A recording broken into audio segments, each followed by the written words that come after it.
So today is Mental Health Day, and today is really a poignant day for me because obviously I know a lot of people that suffer with mental health, having gone through it myself with anxiety and panic attacks and chronic fatigue for years.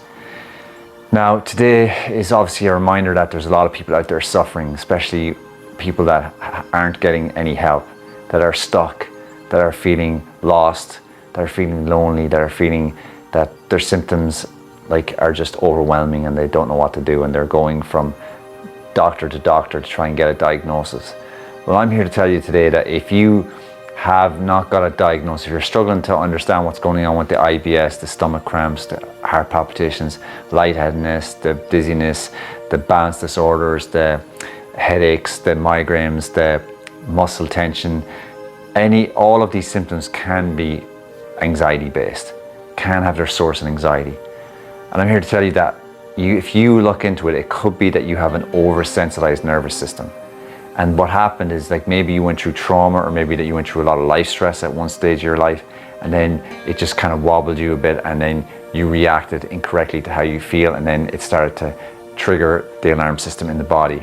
What's happening with an oversensitized nervous system is that you're producing this excess adrenaline cortisol that's pumping through your whole body. And what's happening is that excess is being released because your brain thinks that you're in danger.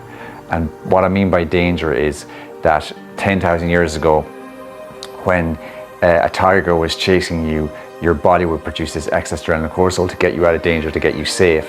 What happens in today's world with the news cycle, with life situations, with whatever it is that's causing you stress, you produce the same responses if there's a tiger there. It's basically how we survived as a humanity since the dawn of time, basically. So here's the thing. You need to really understand, everything checked out by a doctor. Once everything's ruled out, anything serious is ruled out, you got to treat this as anxiety, which is an oversensitization of the nervous system, which has been caused by a release of excess adrenaline cortisol through an incorrect response to how you feel. So you basically have this fear of how you feel right now. So you have a fear of all of these symptoms, so you think there's something wrong. That fuels the anxiety again. That tells the brain that you're in danger. That's why you're in the cycle. That's why we call it a cycle, because you're caught in this constant cycle of the symptoms come up and you react incorrectly, and then more symptoms come up and then you incorrectly react to those, and it continues to spiral. So for those of you that have panic attacks like I did, what happens is you get this, when you're aware of one of the symptoms, you overreact to that and you want it to go away and you try to get rid of it, and what that tells the brain is that you're in danger. So it produces this excess adrenaline cortisol, which gets trapped in the body, has to express itself, and then it basically produces itself as it manifests as a symptom.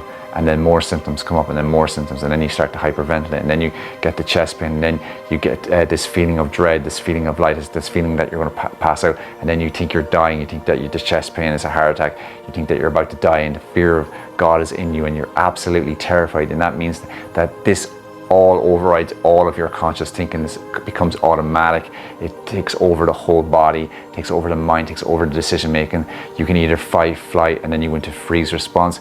And what I used to do is I used to always end up in ER. ER was my safety net. That's where I thought it, because I thought it was dying.